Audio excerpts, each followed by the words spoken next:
Kira, mengintegrasikan dan mengakuisisi in-hand ini dalam sebuah entitas besar ini kayaknya mengikuti bias system ya di Inggris. Itu menyatukan banyak perusahaan terkait darat, laut, udara, dan ini, tanggapan saya itu ya jelas pasti bagus, kita semua harus mendukung. Tapi ada catatan penting, menurut saya kita harus memiliki visi dan roadmap yang jelas. Dan manajemennya juga harus bersifat terbuka dengan melepas sebagian, saham itu ke publik. Kenapa? Karena agar pengawasan itu bisa berlangsung terbuka oleh pemeriksa publik dan yang kedua memberikan kesempatan kita mendapatkan dana masyarakat untuk, riset dan pengembangan produk. Nah, ini juga menjadi penting kalau baik, itu dia tuh sangat terkenal di dalam, apa ya, kemampuan merancang, membuat, kemudian meningkatkan dan mengintegrasikan serta mendukung kendaraan tempur. Kemudian amunisi presisi dan sistem artileri misalnya.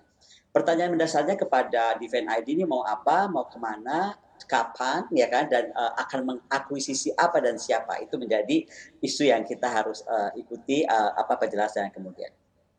Mhm. Tapi kalau untuk sejauh apa pembentukan holding ini nantinya berpengaruh pastinya terhadap industri pertahanan dalam negeri kita, Anda melihatnya akan seperti apa nih kira-kira Bu Kony? Is it, a good sentiment untuk, sistem pertahanan kita?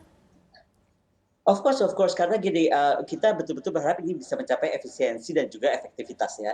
Karena itu kata kuncinya, di mana pasokan engineer misalnya itu bisa digunakan untuk beragam proyek, mau darat, laut, udara. Kemudian, apa ya, kita juga bisa bisnis-bisnis unit yang membutuhkan ahli tertentu, itu dapat mengakses pasokan SDM yang kita miliki. Tapi memang ada resikonya gitu, menurut saya itu resikonya itu adalah ketika pasokan SDM itu menjadi besar dan jenjangnya itu terlalu hierarkis. Dan juga panjang karena ini akan berdampak pada lambatnya manajemen, itu pasti. Karena akan, potensi, kemudian, terancam juga inovasinya ke dalam, model konservatisme.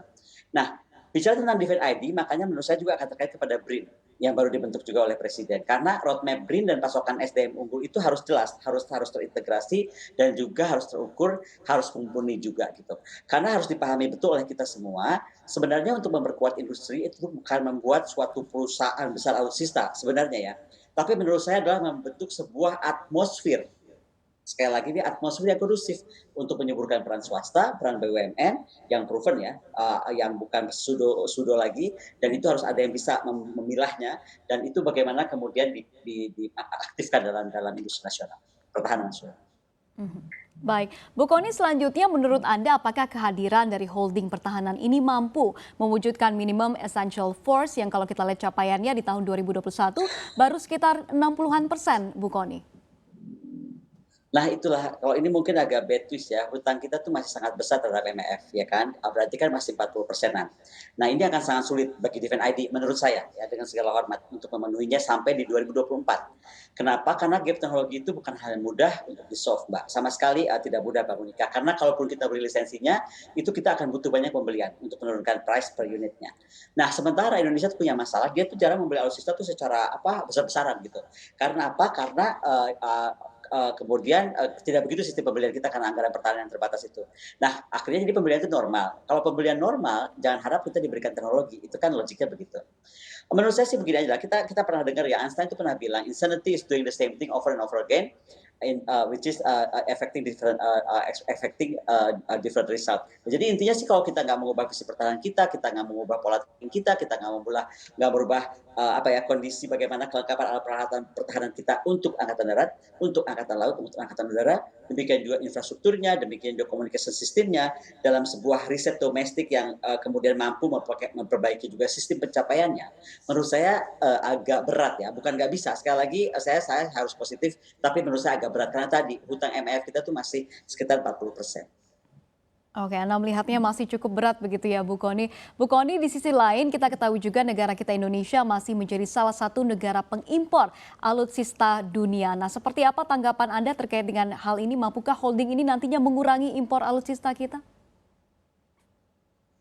Begini, harusnya kita nggak terlalu heran, karena, belanja riset kita itu per kapita tuh hanya sekitar 0,3% ya. Coba kita lihat misalnya Thailand 1%, Malaysia juga sekitar 1,3, Singapura malah sudah 2,2.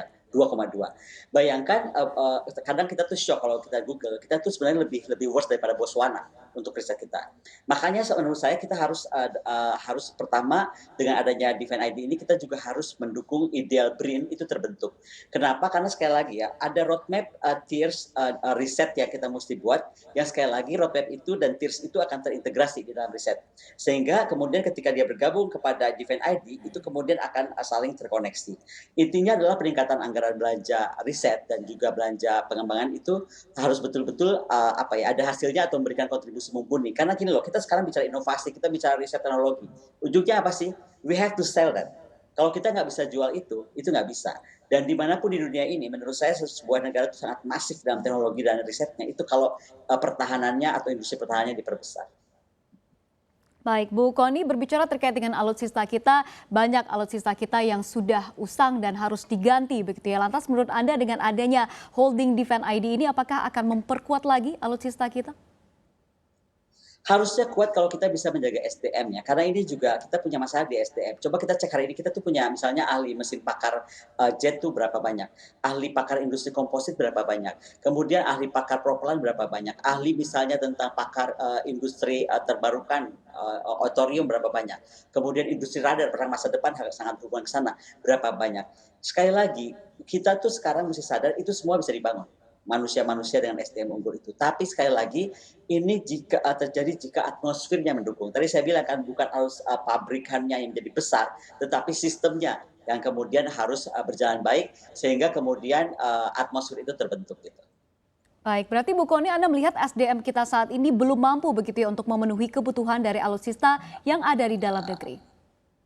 Saya bukan bilang belum mampu, tapi kita bisa hitung sekarang itu kan industri-industri berat ya, mesin jet, terus kemudian pakar komposit, pakar kapal selam, misalnya kemudian industri radar gitu kan, industri thorium, atau pakar thorium yang akan karena baru bagaimanapun kita akan bergeser ke industri terbarukan kan. Nah, itu yang menurut saya kita harus betul-betul dicatat betul siapa dan bagaimana keterkaitan si pakar terhadap industri. Karena boleh saja pakarnya banyak, kemudian industrinya nggak mendukung kan juga mereka akan diambil orang.